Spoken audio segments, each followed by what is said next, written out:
Fala meu amigo, fala minha amiga, em especial a você, aluno do primeiro ano do ensino médio regular do estado de Minas Gerais. Eu, professor Matheus, venho aqui comunicar a vocês que estamos quase no final. Estamos chegando à penúltima semana do volume 4, ou seja, o PET, o Plano de Ensino Tutorado, que nos foi disponibilizado pela Secretaria de Educação do Estado de Minas, está terminando. Tá? Faltam apenas o quê? Faltam apenas esse mais um para a gente poder fechar com chave de ouro. Agradecendo desde já a participação de vocês que têm ficado conosco. E nosso tema de hoje, galera, é sobre os movimentos nativistas. A gente costuma dizer que os movimentos nativistas são chamados de movimentos minhoca, são movimentos da terra. Alguns historiadores vão chamar esses movimentos nativistas de movimentos sem projeto, ou seja, são movimentos locais que ainda não tem muito claro a ideia de separação Brasil de Portugal, mas eles começam a mostrar a indignação, a insatisfação perante algumas atitudes da metrópole portuguesa. Beleza? Temos muito para falar na aula de hoje, mas antes disso, queria convidar vocês que ainda não conhecem para vir com a gente no Projeto Escola Online. O Projeto Escola Online, onde eu estou inserido e vários outros colegas, é um projeto onde a gente utiliza várias mídias digitais. Você vai ver várias, você tem Twitter, você tem o nosso contato do WhatsApp, você tem o nosso e-mail, quem procurar você tem o nosso Facebook. Claro, tem muita informação bacana em nosso Instagram, aproveita, vai lá. Aqui no nosso canal, você que não se inscreveu, estamos aí na nossa meta de chegarmos ao final de 2021 com 100k, caminhamos para 100 mil aí, então junto com vocês a gente vai ter essa conquista. Então aproveita, você que não se inscreveu ainda, se inscreva, ative as notificações, deixa seu like. Você tem plataformas de música agora, você encontra podcast, você está vendo aí em primeira mão, tá muito legal, quer conhecer? Coloca seu leitor de QR Code aí no Dicão, quando ele coloca para você a nossa plataforma www.plataformaescolaonline.com.br. Galera, repara que isso tudo só é possível por sua causa. E para a gente começar a falar sobre as revoltas nativistas, o que eu convido vocês a sempre fazer conosco? Bora lá e roda a vinheta!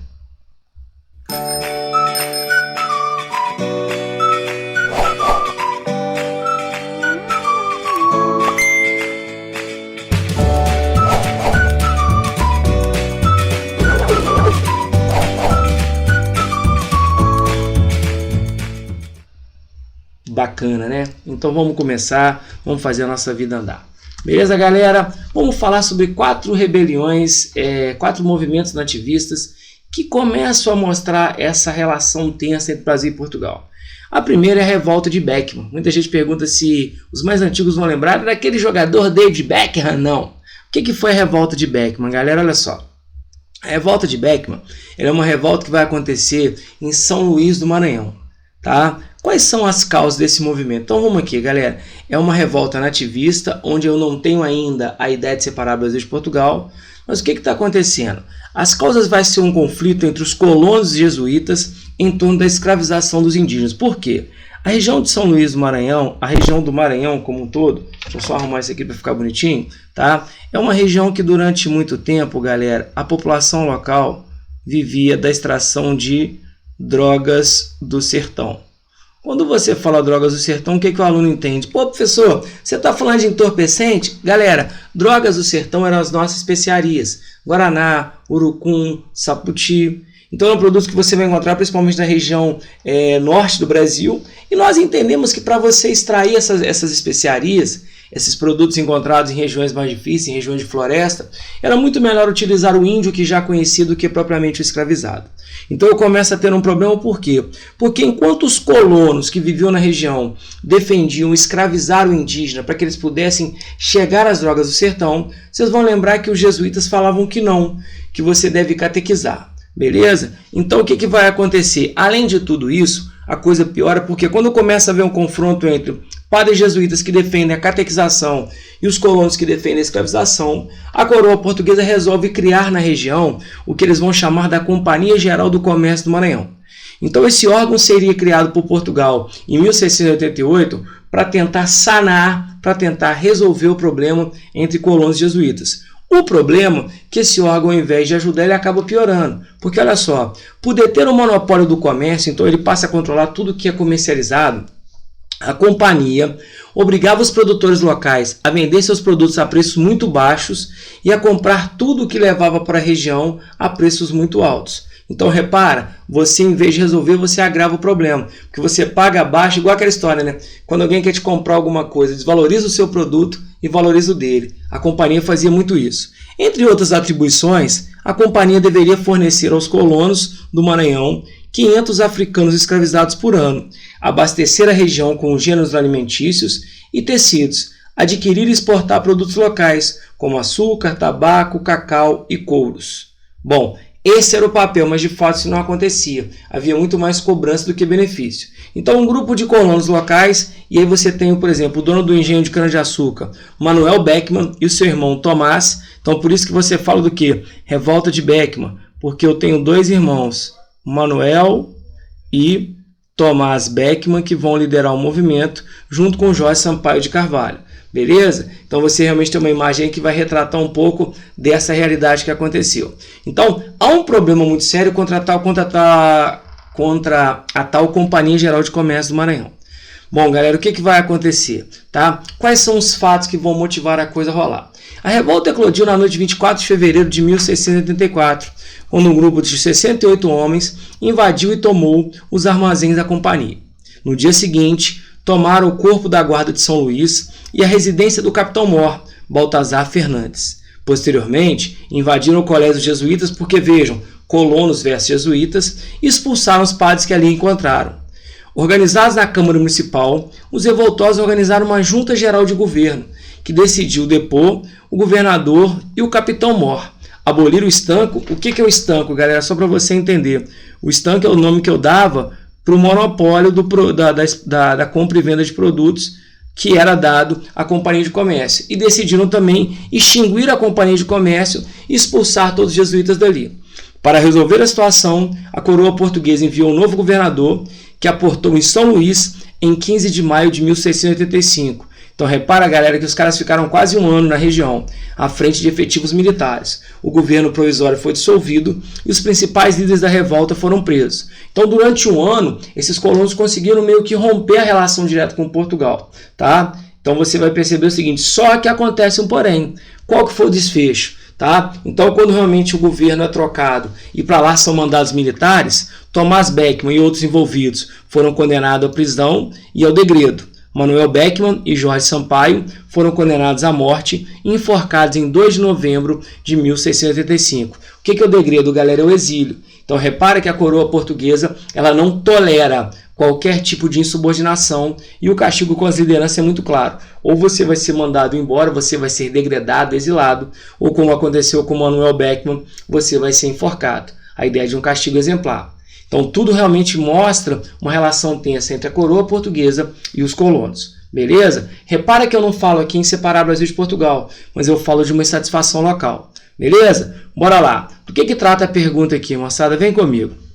De que forma as práticas comerciais da Companhia Geral de Comércio do Maranhão prejudicavam a vida dos colonos? Então, para você entender, galera, quando foi então criada a Companhia Geral do Grão-Pará e Maranhão, repara que ela teria esse papel aqui, ó.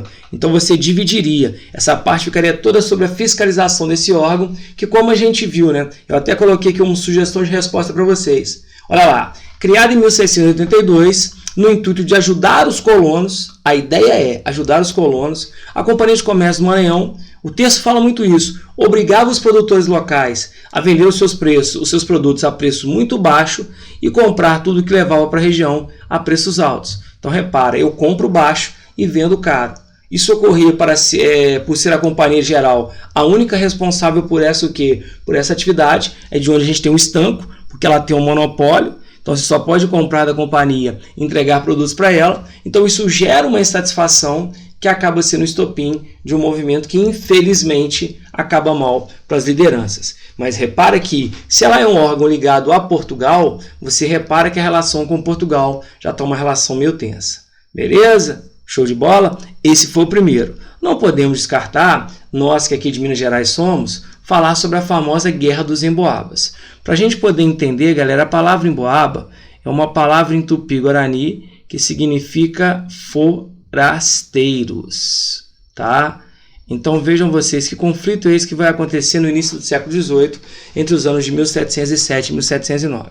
Então esse é um conflito que acaba tendo importância porque Minas Gerais, começou entre os atuais municípios de Caeté e Sabará.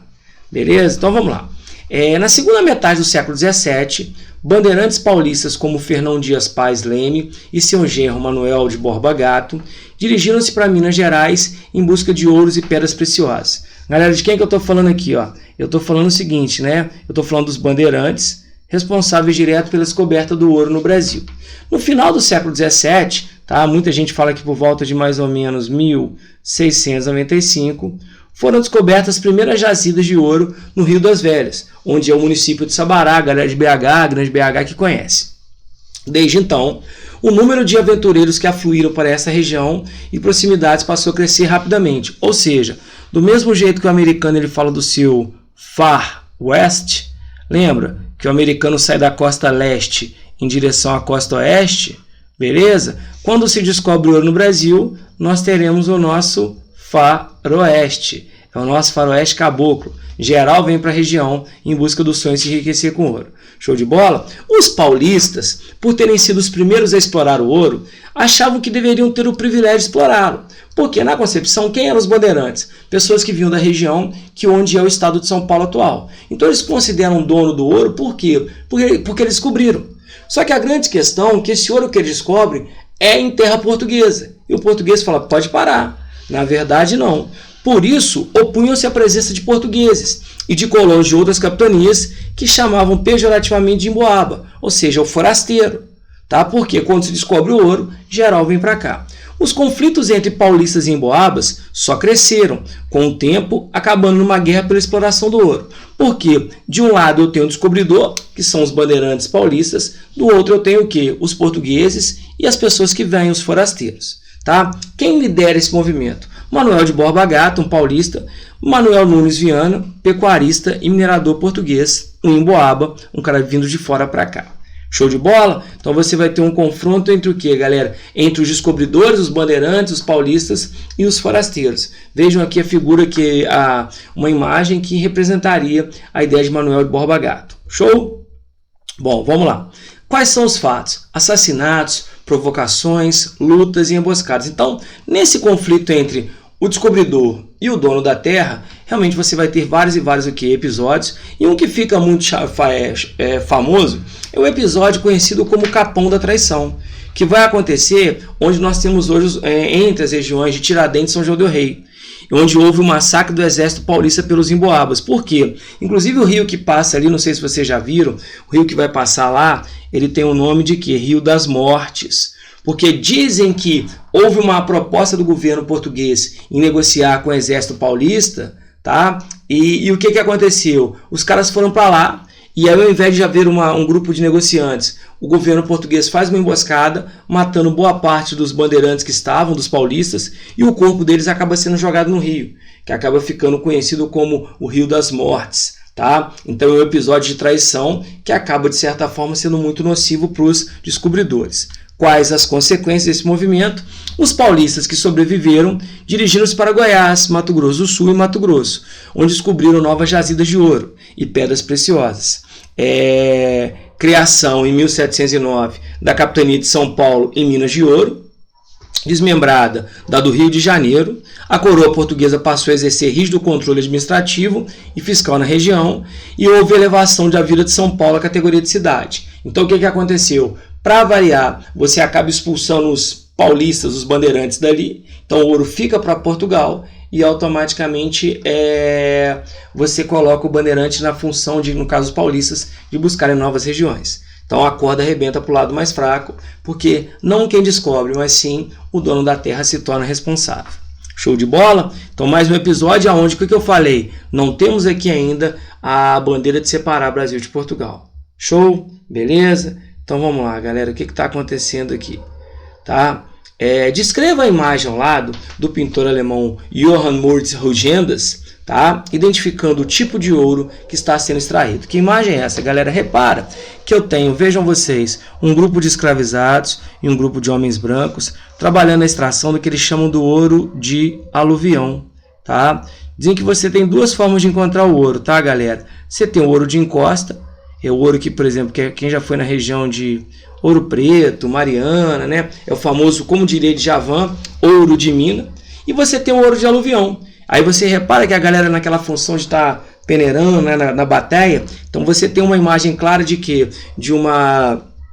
Provavelmente de uma data, local concebido para extração aurífera, onde você está o quê? Explorando ali o que eles chamam do ouro de aluvião. Então repara que nós temos um conflito na região das Minas, onde você vê o que? O motivo é a disputa pela questão da posse do ouro. Então olha só, a imagem retratada pelo pintor, aqui é retratada, só faça a correção para mim aí, tá, galera? Retratada pelo pintor Rugendas, mostra um grupo de escravizados trabalhando na mineração, na extração do ouro de aluvião, que era encontrado na areia, argila e cascalho, nos leitos dos rios ou em suas margens. Já deve ter visto pica-pau, quando o cara vai lá com a peneirinha, começa a peneirar para encontrar o quê? Para encontrar o ouro. Beleza? Então repara que é mais um movimento nativista envolvendo aí a questão de posse, mas de novo eu vou estar contrastando a relação de portugueses com brasileiros. Podemos seguir? Bora lá? Qual outro que a gente vai falar aqui um pouquinho? Revolta de Vila Rica ou Revolta de Filipe dos Santos, tá? Galera, mais um movimento que acontece na região das Minas. Quando eu falo Vila Rica, estou me referindo ao atual Ouro Preto. Então, quer dizer, se é Minas Gerais, você sabe que a pauta do nosso problema aqui, o que é, galera? É justamente o ouro como pano de fundo. Se lá eu tive um problema entre quem descobriu e quem é o dono da terra, qual é o problema que eu tenho aqui? Quais as causas da revolta de Vila Rica? E nós vamos entender por que sedição ou revolta de Filipe dos Santos. Uma lei portuguesa em 11 de fevereiro de 1719 criou muitas novas casas de fundição em áreas mineradoras, sobretudo em Minas Gerais, Goiás e Mato Grosso. O objetivo era proibir a circulação do ouro em pó ou de pepitas, que eram facilmente contrabandeadas, e coibir o não pagamento de impostos. Por quê? Antigamente você pegava o ouro no seu estado bruto e da forma com que você pegava, você usava para pagar os impostos. Lembra? O quinto, a finta. Agora não. O que você vai fazer? Todo o ouro encontrado você vai mandar para essas casas de fundição, onde o ouro vai ser fundido. Tá? O que é fundido? Derretido, transformado em barra. Você já viu quem quer ser o milionário, show do milhão. E aí você vai o quê? Colocar o carimbo da coroa e de certa forma mandar. Tá? Então o que você vai fazer? Você vai proibir ou tentar coibir o contrabando e indiretamente você aumentar a cobrança de impostos. Quem fosse encontrado por autoridades portando ouro em pó ou em pepitas poderia ser preso, perder seus bens e ser degradado, ou seja, ser mandado embora para as colônias portuguesas na África. Beleza? Repara que nas casas de fundição, que seria só você fundir o ouro, quem vai ficar fundido não é o que, galera? Não é o ouro, vai ser o explorador. Então, no fundo, quem fica fundido não é o ouro. Quem fica fundido é o minerador. Então, quem são os líderes? Homens mais ricos de Vila Rica na época, o português Pascoal da Silva Guimarães e Manuel Mosqueira Rosa, e o tropeiro Filipe dos Santos Freire, que alguns historiadores dizem que também era português. Mas o que vai acontecer? Vejam que os mais ricos acabam ficando meio de fora e você vai ver que a corda de novo arrebenta para o lado mais fraco. Fatos, galera. A Capitania de São Paulo em Minas de Ouro foi criada em 1709, como a gente acabou de ver, logo após a Guerra dos Emboabas. Em 1720, eles desmembraram, ou seja, passou a ter o quê? A Capitania de São Paulo e a Capitania de Minas Gerais, com capitais em São Paulo e Vila Rica. Então você separou. Então é mais ou menos quando nasce o estado de Minas e o estado de São Paulo. Respectivamente, você coloca cada um na sua capital. Vila Rica era uma sociedade urbana com uma população composta por centenas de escravizados de origem africana, portugueses potentados, o que é isso? Poderosos, ricos, influentes, de ouro, e por uma classe média de comerciantes e profissionais liberais. Notem que a gente tem uma representação aqui daquele que seria o líder, Filipe dos Santos. Tudo bem que pode ser o nosso primeiro Fred Mercury, mas ele é uma referência de que vai estar insatisfeito com essa cobrança. Show de bola? O que vai acontecer, galera? Vem comigo. Na noite em que comemorava o dia de São Pedro, 29 de junho, e aí um alô, tá, galera? Para o pessoal que tem aquela história, eu quero me casar, e muita gente procura Santo Antônio, que é o santo casamenteiro, dizem que São Pedro é o santo protetor dos solteiros, tá? Então fica aquela briga entre Santo Antônio e São Pedro para ver quem leva os pretendentes. Então no dia de São Pedro, no ano de 1720, centenas de homens armados tomaram as ruas de Vila Rica, rumo à casa do ouvidor, que era o juiz de direito, que tinha fugido. Dirigiram-se então ao prédio da Câmara, onde Filipe dos Santos assumiu o comando. Foi elaborado um texto para o governador Pedro Miguel de Almeida de Portugal, Almeida, Portugal e Vasconcelos, o conde de Assumar, que encontrava-se em Ribeirão do Carmo, que é hoje Mariana, né? Próximozinho aí, quem conhece, o pessoal daí da região sabe, exigindo o fim das casas de fundição e de vários impostos e a abolição do monopólio comercial de sal, gado, a famosa cachaça e o fumo, porque era monopólio da metrópole portuguesa. Após receber as reivindicações dos revoltosos, o conde de Assumar, que era o governador, fingiu aceitá-las, ganhando tempo para organizar tropas e reprimir o movimento violentamente. A talaricagem, né? Mais uma traição. Tá? Então você está vendo, você não pode negociar com o governo que ele vai extrair. Em 16 de julho, entrou em Vila Rica com todo o seu contingente, mandando prender os rebelados, incendiar suas casas. Então eu finjo aceitar para ganhar tempo e dar uma resposta muito cruel na talaricagem. Filipe dos Santos encontrava-se em Cachoeira do Campo, pregando a revolta diante das portas da igreja quando foi preso. Após o julgamento da rebelião, Pascoal da Silva Guimarães foi enviado preso para Lisboa, junto com os outros conjurados. Filipe dos Santos, claro, tem que arrumar alguém para castigo exemplar, foi o único condenado à morte, sendo enforcado em 15 de julho de 1720. E dizem que depois, o que fazem com ele, galera? Vão enforcá-lo e vão pegar o corpo dele. Repara que seria aqui uma imagem que eles contam da forma com que ele morre, que ele vai ser esquartejado depois também dessa maneira. Vão amarrar pernas e braços em cavalo para que ele pudesse ser esquartejado e a população assistisse, tipo, o que eu faço com rebeldes. Beleza? Repara que Tiradentes, se tivesse um pouco mais de informação, fala, opa, a coroa portuguesa não negocia. Tanto é que depois Tiradentes também vai ser o quê? Enforcado e esquartejado, como já vimos aí. Show de bola? Beleza? Podemos seguir? Então bora lá, galera. Então olha só, repara aqui. Explique o principal fator que desencadeou a revolta de Vila Rica. Tá aqui, ó. Para quem já passeou aí, quem hoje entrou na Casa dos Contos, hoje a Casa dos Contos era a antiga casa de fundição, onde o ouro que era encontrado era feito isso. Tá? Você pegava o ouro, você fundia, colocava o símbolo da coroa, não sei se vocês estão vendo aqui, galera, olha só. Você coloca o símbolo da coroa e a numeração, tá? Onde você tem o peso, tá? Então, gente, não tem muito o que inventar. Nesse caso aqui, o motivo que desencadeou a revolta de Vila Rica seria o quê? A criação das casas de fundição, que, como a gente sabe, ela vem no intuito de tentar coibir o contrabando, mas indiretamente ela acaba aumentando os impostos, o que vai gerar nos mineradores uma revolta muito grande. Então eu coloquei aqui como sugestão, o principal motivo foi a criação das casas de fundição pela coroa portuguesa, com qual intuito? De proibir a circulação do ouro e pó e das pepitas, dificultando o contrabando e, claro, intensificando a cobrança de impostos. Porque, repito, eu estou aumentando a cobrança sobre o quê? Sobre os mineradores. É o que eu falei com vocês naquela aulinha lá atrás, lembra? Porque durante a época da mineração, você tinha muito ouro e muito imposto. O que foi acontecendo? O ouro foi diminuindo e o imposto continua. Avisamos aos nossos governantes que não está fácil para ninguém, tá bom, galera?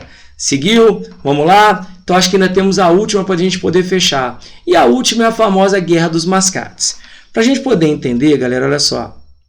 Mascate é o nome que eu dou popularmente para aqueles comerciantes que antigamente batiam de porta em porta vendendo seus produtos, tá? Mas aqui é uma forma até pejorativa. Mas o que é? Vamos estudar um pouco isso, tá? Movimento esse que vai acontecer na região de Pernambuco, e todo mundo vai lembrar que Pernambuco já fora uma das regiões mais ricas do Brasil. Vamos lembrar um pouquinho dessa história? Então, qual que é o problema? O local vai ser entre duas regiões, duas cidades, Olinda e Recife, na capitania de Pernambuco. Qual o motivo, galera? O preço do açúcar no mercado europeu estava em queda. Por quê? Não sei se vocês vão lembrar, desde 1654, quando os holandeses, que até então eram os nossos parceiros, acabaram por divergências, sendo expulsos do Nordeste, tá? Os holandeses deixaram de ser nossos parceiros para serem nossos o quê? Rivais. E eles começam a produzir o açúcar das Antilhas. Resultado, desde meados do século XVII, o preço do açúcar despencava. Tá? Para conseguirem manter a produção, os senhores de engenho de Olinda, é onde realmente você tinha os grandes produtores, endividaram-se com empréstimos contraídos de comerciantes de Recife, que eram na sua maioria portugueses. Tá? Então repara que é o seguinte, esses comerciantes aqui, por mais que você use o termo mascate, eram grandes comerciantes. Então repara que dizem que os fazendeiros de Olinda eram brasileiros e que estavam, na sua maioria, endividados por causa da queda do açúcar, e em contrapartida eram os comerciantes de Recife que bancavam toda aquela estrutura. A rivalidade entre Olinda e Recife se agravou após a elevação de Recife à categoria de vila. O que é isso? Recife era como se fosse o seguinte, eu até tive a oportunidade de conhecer Recife e Olinda, fui na parte de Recife Antigo, que é belíssimo, depois fui até Olinda, e depois eu fiquei sabendo que Recife era como se fosse um distrito. E aí o que rola? Quando o Recife vai se emancipar a condição de vila, a gente vai ver a questão de cidade, em 1709, o que desagradou os senhores de engenho de Olinda. Por quê? Porque aí o dinheiro agora fica com eles. Porque enquanto você era ligado a Olinda, o dinheiro de Recife bancava as dívidas dos fazendeiros de Olinda. Como agora separou, é cada um na sua. Então, o que aconteceu? Você perde o poder econômico e perde o poder político. E aí o que vai rolar, galera? Um grupo então de fazendeiros indignado com essa emancipação e, claro, a perda do faz-me rir, começa a reclamar. Nomes importantes como Leonardo Cavalcante de Albuquerque Bezerra. Aí você vê uma família tradicional, que é a família Cavalcante, e esse aqui é o famoso Leonardo Bezerra, Bernardo Vieira de Melo e Pedro Ribeiro da Silva. Então esses caras de Olinda vão começar. Repara que nós temos aqui, galera, a imagem de Leonardo Bezerra, tá? Uma imagem que se torna emblemática que eles falam. E aí o que aconteceu? Em novembro de 1710, Recife foi invadido pelos holandeses. Então os fazendeiros de Olinda invadiram. Em junho de 1711, os comerciantes de Recife retomaram o controle da vila. O conflito terminou em outubro desse mesmo ano com a vitória dos recifenses, ou seja, dos comerciantes, dos mascates, que receberam o apoio do novo governador da capitania, Félix José de Mendonça. Os olindenses participantes da guerra foram presos por não aceitar a emancipação. Em 1714, o rei de Portugal, Dom João V, concedeu-lhes anistia. Para que a paz fosse mantida, também obtiveram o perdão de suas dívidas e a manutenção de suas plantações de cana-de-açúcar. Agora, desculpa o termo, galera. Se fosse ferrado, se fosse esbarrado, eu duvido que daria o perdão. Mas eu estou mexendo com o nego da alta, fica desse jeito, entendeu? Então, consequências. Depois disso, você confirma a emancipação de Recife, você eleva o Recife à condição de vila e mais. Recife vai tornar-se sede administrativa de Pernambuco em 1712, no lugar de Olinda, ou seja, eu transfiro a capital para Recife, que dali por diante se torna o grande centro político administrativo da capitania de Pernambuco, hoje atual estado. Beleza? Então, um conflito ali entre interesses. E aí, mais uma vez, eu não falo em separar, eu só falo em resolver problemas locais. Show de bola? Então, o que a gente está vendo aqui, galera? Vejam só. Há na Guerra dos Mascates sinais de que no começo do século XVIII a economia açucareira estava entrando em declínio? Gente, claro que sim. Desde meados do século XVII, eu já falei para vocês aqui, a situação já estava ruim. Tá? Inclusive o texto fala isso. Então, para você entender a famosa Guerra dos Mascates, o que eu coloquei aqui, galera? Sim, óbvio que sim. Podemos perceber que já em meados do século XVII, por volta de 1654, a expulsão dos holandeses do Nordeste deu início ao processo de decadência. Por quê? Nossos parceiros viraram concorrentes. O que faz? Além disso, o texto fala o preço do açúcar no mercado europeu estava em queda. Então você vê que o declínio era muito óbvio. Por quê? Para manter a economia açucareira, fazendeiros olindenses contraíam empréstimos com comerciantes recifenses. Beleza? Então, galera, mais uma vez eu me despeço agradecendo a participação. E olha, o nosso próximo encontro é para que falemos sobre o último PET para fechar com chave de ouro. Mais uma vez, fico meu obrigado. #, tamo junto. Fui.